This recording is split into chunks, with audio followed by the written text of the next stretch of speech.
Welcome back to Coach K's Easy Offense. Thanks for coming back to the channel. Um, Today, I want to talk about something I've mentioned before, the idea that, as a coach, especially if you're a high school coach like many of you probably are, you watch on Saturdays and maybe Sundays and you get ideas. You see a play you like, and there is nothing wrong with that, with using that play, as long as you understand the context of the play. I've mentioned several times that, again, I coach in Oklahoma City, so not far from Oklahoma and Lincoln Riley, Oklahoma State and Mike Gundy, two schools that in the last 20 years especially have really been excellent offensively. They've had offensive coordinators that have done a great job. Lincoln Riley is kind of at the head of the class as far as being an innovator. So I want to share with you a play that I watched a few years ago when I was watching Oklahoma play against Kansas State. I remember thinking, how in the world did that guy get so open?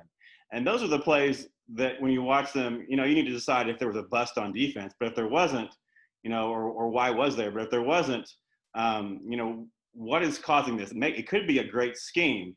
Now, if Oklahoma runs a great play to get their All-American wide receiver a one-handed catch, that doesn't mean that you can necessarily use it. But what I want to show you is something that we did use, and it actually paid off pretty well for us a couple of times. So let's go into how in the world did he get so open.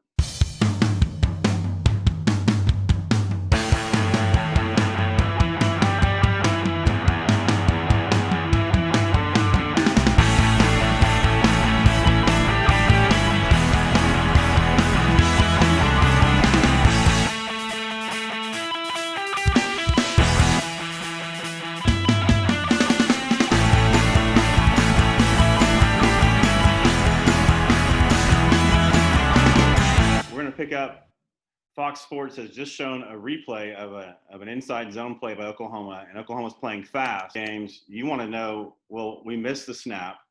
The replay kind of, went over the beginning of the play. How did he get so open? So let's get into an end zone view that they're going to show here in just a second of number 80 from Oklahoma coming across the field pretty much unhindered. So we start right here. Oklahoma, it's hard to see, but they're in a double set, just 2x2. Calcaterra, you can see him right there on the edge of the screen, number 80. Okay, he is going to come across the field, and I want you to look what he does. And on the other side here, okay, off the screen is C.D. Lamb, who probably the defense is really keying on because he's a great receiver. And on the snap, Calcaterra just begins to sneak his way across the field. And you see now you've got both these receivers are getting across on some kind of post route. The linebacker has to respect Murray's ability to run, and so that helps the play. So he doesn't really have his eyes on Calcaterra as much as he might have.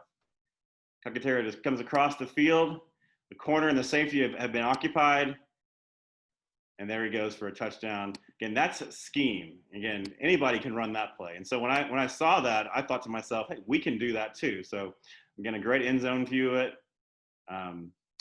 Oklahoma also now just takes the running back to the left and occupies the okay, this is how I drew it up, and this is how we run it. Now we do it a little bit differently. Oklahoma had their number 2 receiver, their slot, kind of running. It's kind of a double post concept. You'll see in a minute when we show our film, we just send this guy on what we call a now slant, right now.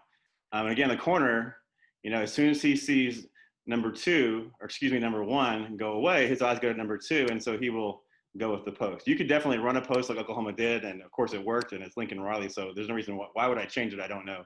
But that would also occupy the corner. But what I like about the way we do it here is that we get the safety's attention as well. So really both of these defenders tend to go with this post route. Oklahoma, again, as you saw, took the running back through the B gap and took him out. We just do what we call a flare of ours, but still either way, you're occupying this linebacker right here. And I drew it, we call it sneak across. And again, Calcaterra went behind the linebackers. We might do that as well. We tell him that he wants to be at the other hash at about 12 yards. Again, we're not making a deep throw. We're just throwing it, about 10 to 15 yards. 12 is what we tell him. You can't even really see the weak side in the film that I've shown. We run just a post curl, just to keep, perhaps get this safety's attention. Not that he's going to be part of the play. But this is how we run it. We can do it from either side. We can flip flop it and have our H run this sneak across route. But let's look at, so basically we kind of stole the idea. We used it in one of our biggest games last season. And you'll see I put a note here that I would like for my receivers to the near side, to the wide side, to be a little wider. All right, but we're going to try to get the ball right here to number 3, who is our slot guy that we're trying to get it to. And you'll see we send this is our stud receiver, and we send him in motion again to really get the attention of this side, the weak side of the defense. But there's the now slant that I talked about. The corner now has the post. The safety's going with him, and he's very worried about the now slant. I would rather us not get too hung up right here with our sneak across route, but still he sneaks across. He's behind the linebackers. Our receiver does a good job of kind of acting like, he's going to get the ball. We drop it right in. Not quite as open as it was for Oklahoma, but open enough that we scored an early touchdown in a big game. And we ran it 4 times last season. Again, I don't think it's in every down and even in every game play, but we ran it 4 times last season. We were 3 out of 4, 2 touchdowns. 1 time we had an overthrow. So simple play. You can call it Oklahoma sneak, Oklahoma clear, whatever you want, Sooner clear, many things to call it. But it's been a great play that we'll continue to use. I hope you can too. Thanks.